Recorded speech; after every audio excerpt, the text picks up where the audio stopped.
পশ্চিমবঙ্গ বিধানসভার স্পিকার হওয়ার পর বালুরঘাটে এলেন রথীন বোস। বালুরঘাট রবীন্দ্র ভবনে তাকে সংবর্ধনা জ্ঞাপন করে দক্ষিণ দিনাজপুর জেলা বিজেপি ও জেলার বিজেপি বিধায়করা। 2019 সালে দক্ষিণ দিনাজপুর জেলার দায়িত্ব সামলেছিলেন তিনি। সংবর্ধনা শেষে সাংবাদিক বৈঠক করেন স্পিকার রথীন বোস।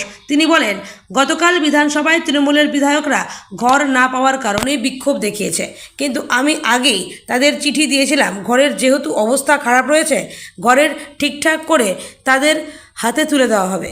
তৃণমূল যখন ক্ষমতায় ছিল তখন তারা যে ঘর দিয়েছিল সেটা ব্যবহারযোগ্য ছিল না, তাই আমরা মেরামত করে ব্যবহারযোগ্য করে তারপরে তাদের হাতে তুলে দেব।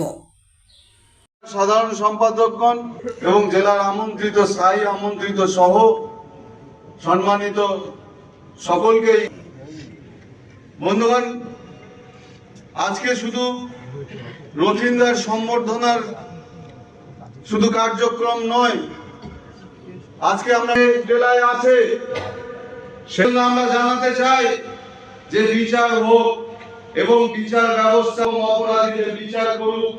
যারা রাজনীতির রং নিজেদের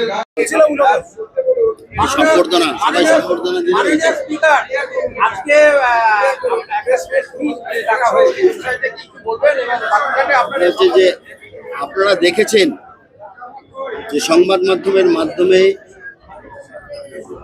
আমাদের পশ্চিমবঙ্গের বিরোধী দলনেতা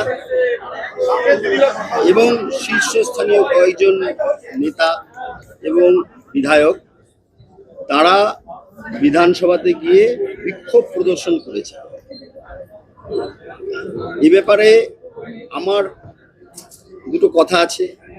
কথাটা হচ্ছে, আমি একটা চিঠি পেয়েছিলাম, চিঠির পরে আমি তাদেরকে জানিয়েছিলাম যে একটা রেজুলেশন সহ তারা রিকুইজিট পেপার যেটা দরকার আছে, আমার মনে হয়েছে যে এই পেপারগুলো দরকার, সেই পেপারগুলো দিলে ভালো হয়।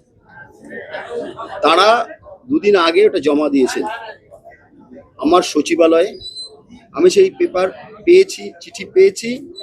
চিঠি পাওয়ার পরে আমি 2-1 দিনের মধ্যে বিধানসভাতে তাদের যে ঘর দেওয়া হবে সেই ঘরগুলো কি অবস্থায় আছে না আছে আমাকে দেখতে হবে, কারণ এর আগে ঘরের অবস্থা ভালো ছিল না। বিরোধী যে এলওপির ঘর ছিল, সেই ঘরগুলো দেখে তারা খুব শীর্ষস্থানীয় সম্মানীয় নেতা বিরোধীর পক্ষের, তাদের উপযুক্ত সম্মান প্রদর্শন করে ঘরগুলো আমরা দেব এবং তার জন্য কয়েকদিন সময় লাগবে। শুধু এইটুকু আমাদের অনুরোধ যে এই বিষয়টা নিয়ে অযথা জল ঘোলা না করে সরকারের সাথে আমার সাথে যদি কোঅপারেশন করেন, আমি নিঃসন্দেহে তাদের উপযুক্ত সম্মান প্রদর্শন করে এবং ব্যক্তিগতভাবে আমি সম্মান জানাই তাদেরকে, সেই কাজটা সমাধান হবে। এইটুকুই আমার বলার। বিরোধীদের পক্ষ থেকে বলা হচ্ছে উদ্দেশ্য প্রণোদিতভাবেই যে বিরোধী দলনেতা তার ঘর দেওয়া হচ্ছে না, সেটা নিয়ে কি বলবো?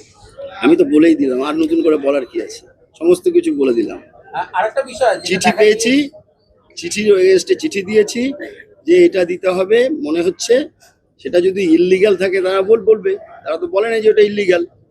তারপরে আমি বলেছি যে যে অবস্থায় ঘরগুলো আছে আমাকে দেখে এত শীর্ষস্থানীয় নেতা, অনেক দিনের পুরনো বিধায়ক, তাদের উপযুক্ত ঘর দিলেই তো হবে না, ঘরটা পরিষ্কার পরিচ্ছন্ন করে করে দিতে হবে। সেই জন্য কয়েকদিন সময় আমাদের দিতে হবে।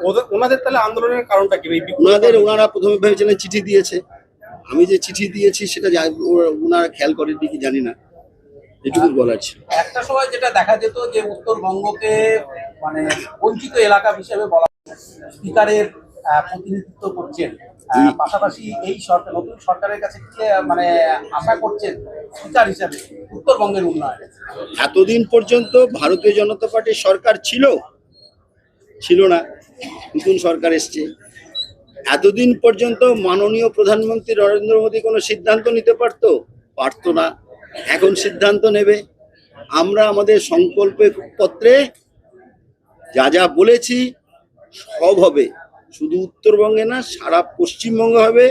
উত্তরবঙ্গের যে বঞ্চনার কথা বলা হয় সেই বঞ্চনার কথা আর বলা হবে না, কারণ মাননীয় প্রধানমন্ত্রী উত্তরবঙ্গের মানুষদের ভালোবাসেন আর উত্তরবঙ্গের মানুষরাও মাননীয় প্রধানমন্ত্রীকে ভালোবাসেন। দুটো জিনিস আমরা পাচ্ছি এবং আমাদের আর কোনো অজুহাত থাকবে না। আগেই ঘোষিত হয়েছে এটা হচ্ছে উত্তরবঙ্গে এইমস এবং সেই সঙ্গে বেশ কয়েকটি মেডিকেল কলেজ। উত্তরবঙ্গের প্রতিটা জেলাতে একটা করে মেডিকেল কলেজ হবে। আমাদের মাননীয় চিফ মিনিস্টার এটা বলেছেন। এইমস আমাদের হবে, শুধু এইমস না, 4টা ইনস্টিটিউশনাল এরকম হবে। আইআইটি হবে, আইআইএম হবে, এইমস হবে, ক্যান্সার হসপিটাল হবে একটা। এটা সময়ই হবে, শুধু এখনো এই কদিন পর্যন্ত ধরে। বেশ কিছু ক্ষেত্রে দেখা যাচ্ছে যে বিশ্ব বাংলার লোগো ব্যবহৃত হচ্ছে। বিশ্ব বাংলার সেটা logo- অ্যাডমিনিস্ট্রেটিভ ব্যাপার, সেটা ওনারা করবে। আমি স্পিকার হিসাবে কিছু বলতে পারবো না।